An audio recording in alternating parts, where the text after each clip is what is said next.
आपको हम आज तीसरा जो चैप्टर है वो समाप्त हो चुका है। चौथा चैप्टर जो है वो प्रिज्म का है। ठीक है, प्रिज्म से संबंधित जो घटनाएं हैं वो घटनाएं आपको पढ़नी है और प्रिज्म द्वारा प्रकाश का अपवर्तन। ठीक है, तो ये जो चैप्टर आपका है वो प्रिज्म द्वारा प्रकाश का अपवर्तन, वर्ण विक्षेपण और प्रकाश का प्रकीर्णन। आपको ये ध्यान देना है कि प्रकाश का प्रकीर्णन जो टॉपिक है वो काट दिया गया है। ठीक है, मतलब आपको जो 30% लेस किया गया है उसमें प्रकाश का प्रकीर्णन कट गया है। तो आपको प्रिज्म पढ़ना है, प्रिज्म के द्वारा किस तरह से प्रकाश का अपवर्तन होता है वो पढ़ना है, और साथ ही साथ जो है प्रिज्म से होने वाली जो मुख्य घटना है कौन सी, वर्ण विक्षेपण, या उसको हम कहते हैं डिस्पर्सन। आप जानते हैं कि प्रिज्म एक ऐसा पदार्थ होता है जो सूर्य के प्रकाश को 7 रंगों में बांट देता है। 7 रंगों का क्रम तो आप जानते होंगे, हाई स्कूल में रहा होगा। बैगनी, इंडिगो मतलब जामुनी नीला, फिर ब्लू मतलब नीला, फिर हरा, पीला, नारंगी और लाल। तो ये जो क्रम होता है, विबज्योर का जो क्रम होता है, उस क्रम के हिसाब से जो है वो 7 रंगों में प्रकाश किरणें बढ़ जाती हैं। किसके द्वारा, प्रिज्म के द्वारा।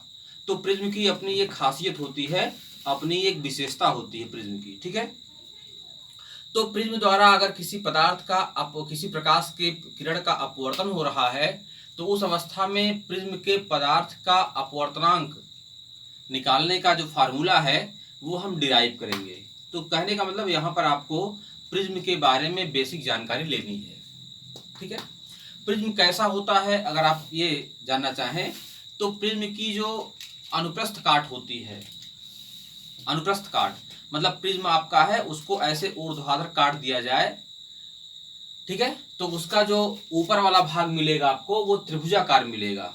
अब आप अज्यूम कीजिए कि एक त्रिभुज ऐसे बनाइए, ये त्रिभुज हो गया, पैरेलल ऐसे है आपका, ये क्षैतिज तल में एक त्रिभुज कल्पना कीजिए, ये एक साइड हो गई, एक साइड ये हो गई, एक साइड ये हो गई, तो एक ट्रायंगल बन गया ना, इस प्लेन में एक ट्रायंगल बन गया। तो एक ट्रायंगल ये हो गया और इसी के समांतर कुछ नीचे एक ट्रायंगल नीचे और हो गया। एक ट्रायंगल यानी एक त्रिभुज ऊपर हो गया और एक त्रिभुज नीचे हो गया। दोनों त्रिभुजों की साइडों को, ऐसे एक साइड ये है, एक साइड नीचे वाली मिला दीजिए, इधर मिला दीजिए, इधर मिला दीजिए, इधर मिला दीजिए। तो जो मटेरियल बनेगा कांच का, कल्पना कर सकते हैं अपना, जो कांच का मटेरियल बनेगा उसी को हम क्या कहेंगे, प्रिज्म।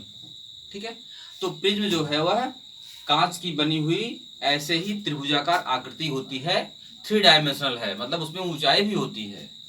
इसकी जो सतह है, कितनी सतहें होती हैं इसकी सतहें होती हैं 5, एक 1 2 3, 3 सतह से साइड से गिरा होगा, एक ऊपर और एक नीचे, 5 सतहों से मिलकर के बना होता है। ठीक है, तो प्रिज्म की वह सतह जो प्रकाश किरण के सामने रहती है। अब यहाँ पर चूंकि 3 डायमेंशनल फिगर होता है प्रिज्म का, तो हम यहाँ पर नहीं दिखा पाएंगे, तो हमने यहाँ पर केवल एक ट्रायंगल लिया हुआ है। ध्यान दीजिएगा इस फिगर को, यहाँ पर हमने क्या किया है, केवल एक ट्रायंगल लिया हुआ है। बात क्लियर हुई? इस ट्रायंगल के माध्यम से हमने प्रिज्म को दिखाने का प्रयास किया है। तो जिस पृष्ठ पर प्रकाश किरण गिरती है या प्रकाश किरण आपतित होती है उस पृष्ठ को हम कहते हैं अपवर्तक पृष्ठ। क्या कहते हैं? अपवर्तक पृष्ठ। ठीक है, तो प्रिज्म की जो पहली सतह होती है उसको क्या कहते हैं, अपवर्तक पृष्ठ, जहां पर प्रकाश किरण गिरता है। और ये जो आपको साइड दिख रही है, ये इस लाइन को अगर हम देखें, अरे एक पृष्ठ आपका है तो पृष्ठ में ऊपर ये लाइन होगी ना, वो लाइन इधर भी आएगी, इधर भी आएगी। तो जो लाइन होती है ये, इसको कहते हैं कोर। कोर का मतलब एक रेखा जो किसी पृष्ठ के ऊपरी भाग से होकर जाती है, उसे कोर कहते हैं। ठीक है ना, और प्रिज्म का ये भाग जो है वो अपवर्तक पृष्ठ कहलाता है। ठीक, अब यहां पर हम आ रहे हैं धीरे धीरे कैसे अपवर्तन प्रिज्म में होता है। अब जरा ध्यान दीजिएगा, यह एक प्रिज्म की अनुप्रस्थ काट है। ठीक है, अच्छा एक चीज और बता दें आपको, प्रिज्म के दो अपवर्तक पृष्ठों के बीच के कोण को, जैसे एक पृष्ठ आपका ये हो गया, दूसरा पृष्ठ आपका ये हो गया, है ना, एक पृष्ठ ये, एक पृष्ठ ये, तो दोनों पृष्ठ मिल रहे हैं, ऐसे तिरछा मिल रहे हैं। दोनों पृष्ठों के बीच का जो एंगल होता है उसे क्या कहते हैं? उसे एंगल ऑफ प्रिज्म कहते हैं, या प्रिज्म का कोण कहा जाता है। जैसे इसमें एक BA है, BA कोण दिखाई गई यहाँ पे, लेकिन वास्तव में क्या है, 3 डायमेंशनल है, तो एक पृष्ठ होगा। तो यह पृष्ठ BA वाला पृष्ठ और CA वाला पृष्ठ जब A पर मिलते हैं तो A पर जो एंगल बनता है उसको हम एंगल ऑफ A ही कर रहे हैं, इसको हम A ही दिखा रहे हैं। तो इस एंगल को हम कहते हैं क्या? प्रिज्म का कोण। ये क्या है? ये प्रिज्म का कोण है। बात क्लियर हुई? अच्छा, अब यहां देखिए एक आपतित किरण, ये देख रहे हैं आप, इस आपतित किरण का कुछ नाम रख देते हैं। क्या नाम रखें इसका? इसका नाम हो जाएगा PS। क्या नाम इसका हो गया? PS। ठीक है, ये PS जो है एक आपतित किरण हो गई। बात क्लियर हुई? PS आपकी एक आपतित किरण है। अब जब PS ये यहां पर टकराएगी बिंदु S पर, बिंदु S आपका आपतन बिंदु है, तो यहां से जाने के बाद ये प्रकाश किरण कहां जाएगी? कांच में जाएगी। प्रिज्म कांच का ही तो बना हुआ है, कांच में जाएगी। तो निश्चित रूप से जब विरल माध्यम से प्रकाश किरण सघन माध्यम में जाएगी तो क्या होगा? ये अपवर्तित हो जाएगी। कहने का मतलब उसको जाना चाहिए था सीधे इधर की तरफ। अच्छा, यहाँ पर S पहले से लिया गया है तो इसको हम कुछ और ले लेते हैं, Q कर देते हैं। ठीक है, Q और कहीं तो नहीं लिया गया है, Q और कहीं नहीं लिया गया। ठीक है, ये SQ की तरफ इसको बढ़ना चाहिए था। अगर बीच रास्ते में यह कांच का प्रिज्म ना आया होता तो इस PS रेखा को SQ तक बढ़ना चाहिए था, लेकिन बीच में क्या आ गया? बीच में कांच का माध्यम आ गया। तो जब बीच में कांच आ गया तो क्या होगा? ये प्रकाश किरण जो है वह विचलित हो जाएगी, अपने रास्ते से हट जाएगी। किधर हटेगी? चूंकि विरल से सघन में जा रही है ये, तो अभिलंब की तरफ झुकेगी। अभिलंब कहाँ है? ये आपका S जो है वो आपतन बिंदु है। इस आपतन बिंदु पर एक लंब रेखा खींच दीजिए तो आपको जो LM दिख रहा है, LM देख रहे हैं ना, LM दिख रहा है आपको, यह LM क्या हो गया? अभिलंब हो गया। क्या हो गया? ये अभिलंब हो गया LM। तो LM अभिलंब हो गया, इस अभिलंब की तरफ ये झुक जाएगी। बात क्लियर हुई?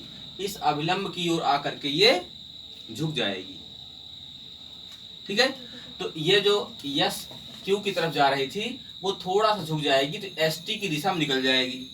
अब फिर T से देखिए, T पर आ गई है। ये प्रकाश किरण जो PS वाली थी अब वो T पर पहुंच गई।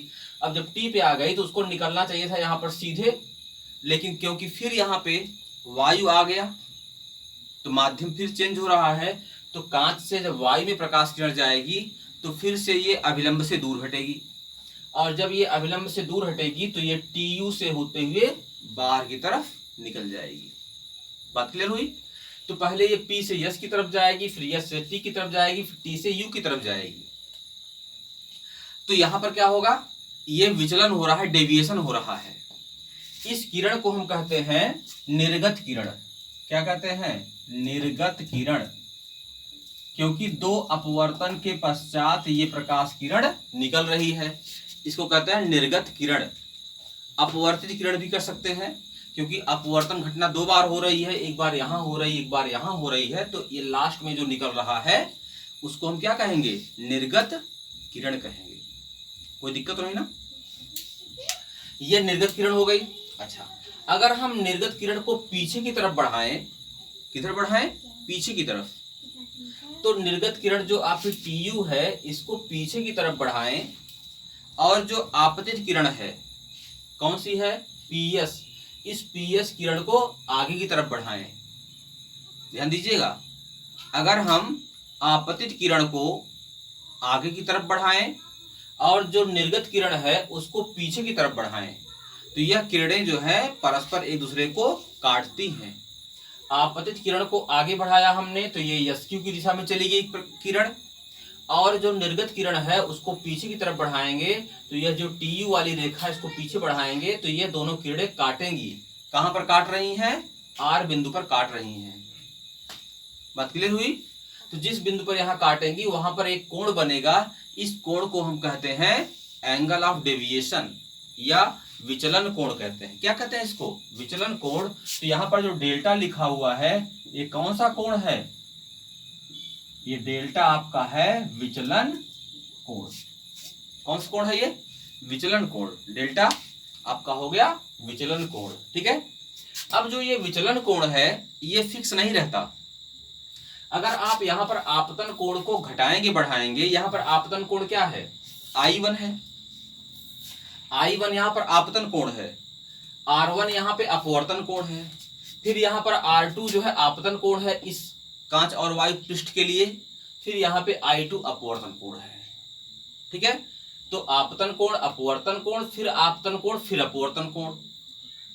2 बार आपतन कोण है और 2 बार अपवर्तन कोण है। ठीक है। तो यहां पर जो ये आपका डेल्टा मिला हुआ है जिसको हम कह रहे हैं विचलन कोण, है ना?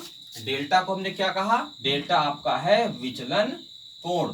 ये विचलन कोण जो है वो घटता बढ़ता रहता है according to angle of incidence. मतलब आपतन कोण के हिसाब से विचलन कोण घटता बढ़ता रहता है। अगर हम इस आपतन कोण को बढ़ाते जाएं, ध्यान दीजिएगा, आपतन कोण को बढ़ाते जाएं तो विचलन कोण का मान कम होता जाता है। ध्यान दीजिएगा, आपतन कोण को बढ़ाते जाएं, जैसे आपतन कोण 40 अंश है, 45 कर दें, 46 कर दें, 50 कर दें, तो आपतन कोण को बढ़ाते जाने से ये आपतित किरण है, ये अभिलंब है, बीच वाला कोण यही आपतन कोण है। आपतन कोण को बढ़ाते जाएं तो विचलन कोण का मान कम होता है, बढ़ता नहीं, क्या होता है? कम होता जाता है। लेकिन हमेशा नहीं कम होता। अगर हम आपतन कोण को एक विशेष कोण से ज्यादा कर दें, मतलब एक विशेष आपतन कोण से ज्यादा उसका मान कर दें, तो क्या होता है? विचलन कोण का मान फिर से बढ़ना शुरू हो जाता है। जो विचलन कोण घट रहा था अब वो फिर बढ़ना शुरू हो जाएगा। तो कहने का मतलब एक विशेष आपतन कोण के लिए विचलन कोण का मान न्यूनतम होता है। जैसे अब यहां पर जरा आ जाओ, ये देखो जरा चित्र, ये ग्राफ हमने बनाया हुआ है। इस ग्राफ को हम कहते हैं आई डेल्टा कर्व। क्या कहते हैं इसको? आई डेल्टा कर्व। इसको आई डेल्टा कर्व कहा जाता है क्योंकि ये आपतन कोण और विचलन कोण के बीच के ग्राफ को दिखाता है। यहां पर हमने क्या किया है? एक अक्ष पे, ये आपका x अक्ष है, इस अक्ष पे हमने आपतन कोण लिया है। क्या लिया है इस पे? इस अक्ष पे हमने क्या लिया है? आपतन कोण लिया है। इस अक्ष पे आपतन कोण लिया हुआ है और दूसरे वाले अक्ष पर विचलन कोण लिया हुआ है। अगर आपतन कोण को हम बढ़ाते जा रहे हैं, ध्यान दीजिएगा, 10, 20, 30, 40 बढ़ाते, तो क्या होगा? विचलन कोण देखो, पहले ग्राफ गिर रहा है, मतलब विचलन कोण का मान घट रहा है। तो अगर आपतन कोण को बढ़ाते जा रहे हैं तो विचलन कोण का मान घटता जाता है। लेकिन जब देखिए हम 40 के ऊपर आपतन कोण ले जा रहे हैं तो विचलन कोण आपका जो घट रहा था ग्राफ, वो ग्राफ आपका फिर से बढ़ना शुरू हो रहा है। तो इस ग्राफ की प्रकृति क्या है कि ग्राफ ये एक बार ये डाउन हो रहा है और फिर दूसरी बार ग्राफ ये ऊपर जा रहा है। इसका मतलब कि आपतन कोण को जब हम बढ़ा रहे हैं तो शुरुआत में तो विचलन कोण घट रहा है, लेकिन एक निश्चित सीमा के बाद फिर विचलन कोण ये बढ़ना शुरू हो जा रहा है। तो वह विशेष आपतन कोण, ठीक है ना, मतलब एक विशेष आपतन कोण के लिए, ठीक है, विचलन कोण का मान न्यूनतम होता है। एक विशेष आपतन कोण के लिए विचलन कोण का मान क्या होता है? न्यूनतम होता है। उस विचलन कोण को जो न्यूनतम है, उस विचलन कोण को हम कहते हैं मिनिमम एंगल ऑफ डेविएशन या न्यूनतम विचलन कोण। क्या कहते हैं? न्यूनतम विचलन कोण, या इसको अल्पतम विचलन कोण भी कहते हैं। न्यूनतम विचलन कोण, या इसको हम कह सकते हैं अल्पतम विचलन कोण। अल्पतम विचलन कोण या मिनिमम एंगल ऑफ डेविएशन या अल्पतम विचलन कोण। और उस अवस्था में जो डेल्टा है उसको शो किससे करते हैं? उसको डेल्टा एम से शो करते हैं।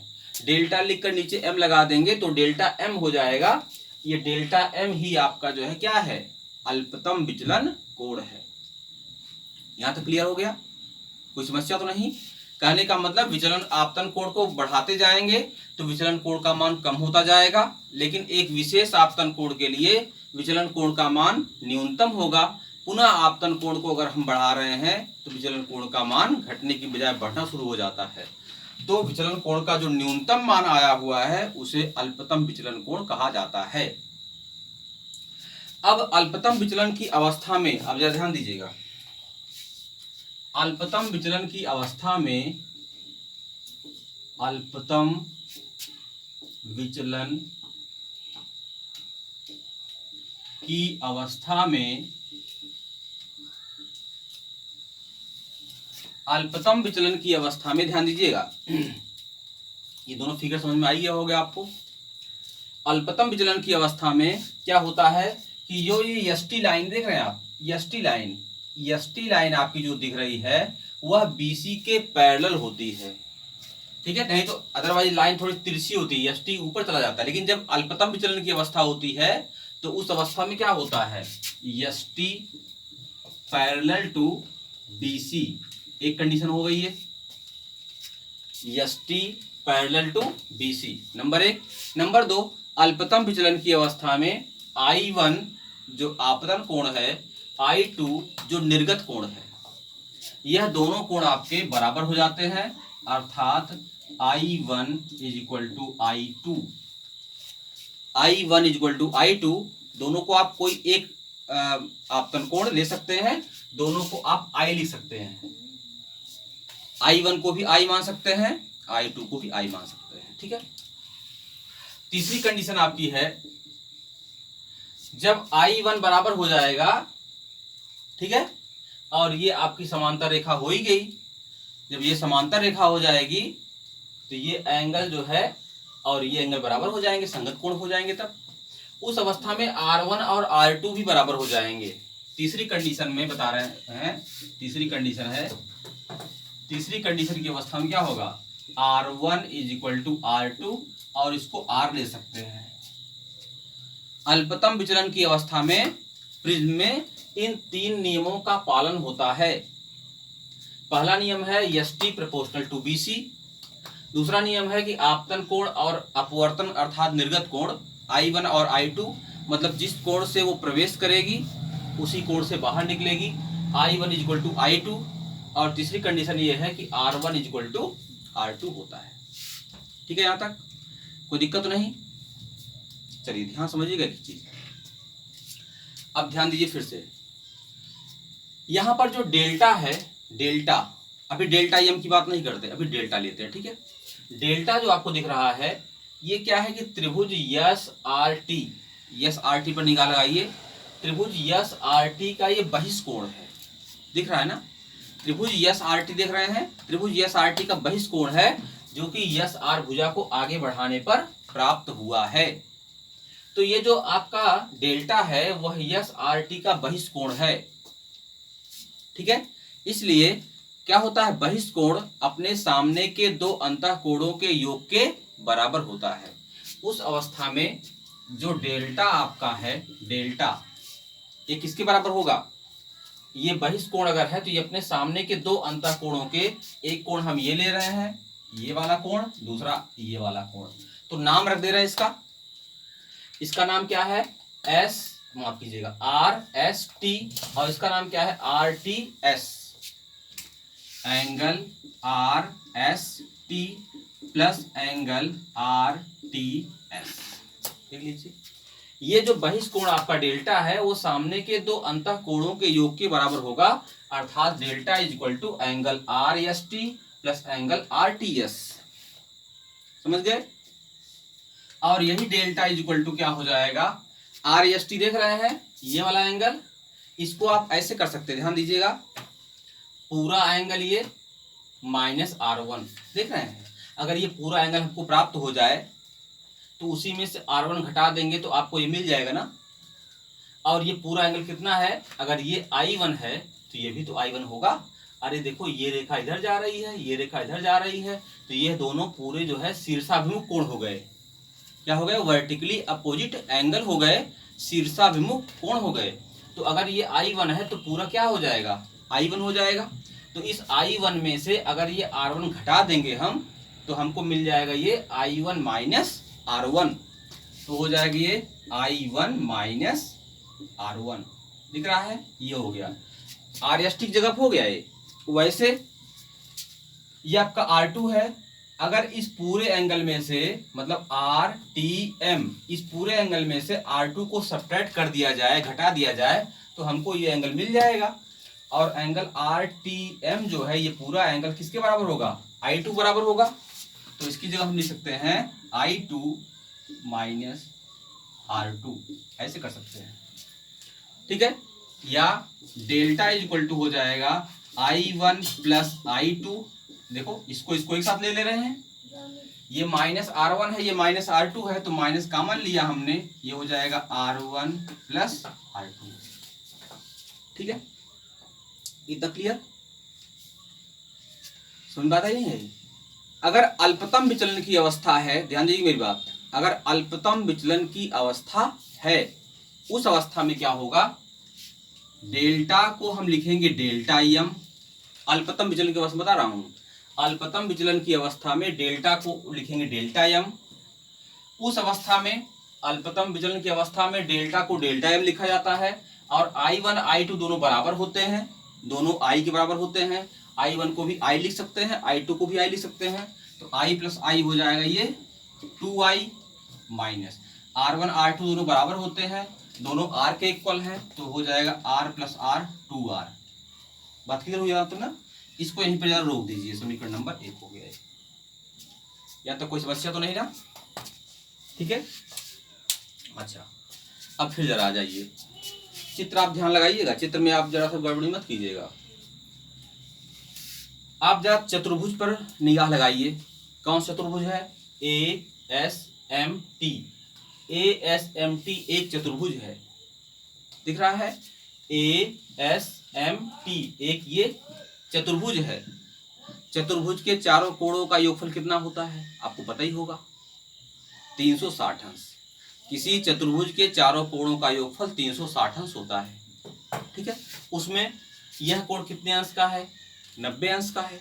अरे क्योंकि ये सरल रेखा है, इस पर यह अभिलंब खींचा गया है, तो इधर वाला ये कोण 90 अंश का, ये कोण 90 अंश का, तो ये 90 का हुआ, ये 90 का हुआ, तो 90 90 कितना हो गया? 180। जब ये 180 हो गया, 360 में दोनों मिलके 180 हो गए, इसका मतलब ये सामने वाला कोण और ये वाला कोण, देख रहे हैं दोनों, ये वाला कोण और ये वाला कोण मिलकर के 180 होंगे। सिंपल सी बात है। अगर ये चतुर्भुज है, चतुर्भुज के चारों कोणों का योगफल कितना होता है? 360 अंश होता है, जिसमें दो कोण 90 90 के हो गए, मतलब 180 अंश निकल गया। तो आपको ये कोण और ये कोण मिलकर के 180 का बनेगा। इसका मतलब कि angle A plus angle A मतलब ऊपर वाला, और नीचे वाले को आप SMT कर सकते हैं, एंगल SMT, ये दोनों मिलकर कितना होंगे? 180 डिग्री होंगे। ये कहां से वो क्लियर हो गया ना? Angle A plus angle SMT is equal to 180 degree. अब देखिए, इसको एंगल ए लिखेंगे प्लस एंगल SMT, देख रहे हैं? SMT ये वाला देखो, R1 R2 और ये तीसरा एंगल, तीनों एंगल मिल करके 180 होंगे ही। किसी भी त्रिभुज के तीनों कोणों का योगफल 180 अंश तो होता ही है। मतलब R1 R2 और ये वाला M वाला SMT वाला, ये तीनों मिलकर 180 अंश के होंगे। तो अगर SMT को रिप्लेस करना है तो क्या करेंगे? 180 अंश में से हम R1 प्लस R2 को जोड़ करके घटा सकते हैं। देख लो जरा ध्यान से, ठीक है ना? मतलब एक SMT देख रहे हो, SMT आपका ये है, SMT plus R1 plus R2 is equal to 180 होगा, तीनों मिला के 180 अंश होगा। तो SMT की वैल्यू हम 180 अंश माइनस R1 प्लस R2 इतना कर सकते हैं, इज इक्वल टू यहाँ पे है ही है, ये आपका कैंसिल हो गया। अब इसको पक्षांतर कर दो उधर, तो angle A is equal to हो जाएगा, जब उधर जाएगा ये तो प्लस में हो जाएगा, R1 प्लस R2 ऐसे बन जाएगा। और अल्पतम विचलन की अवस्था अगर होगी तो R1 और R2 दोनों बराबर होंगे, अर्थात ये भी R होगा ये भी R होगा, तो कितना हो जाएगा 2R। तो angle A is equal to क्या हो जाएगा 2R। तो R इज इक्वल टू क्या होगा, R इज इक्वल टू हो जाएगा A/2, यानी R इज इक्वल टू क्या हो जाएगा, R इज इक्वल टू हो जाएगा A/2। अल्पतम विचलन की अवस्था में R is equal to A/2 होता है। कितना क्लियर हुआ, R इक्वल टू क्या होगा A/2। अच्छा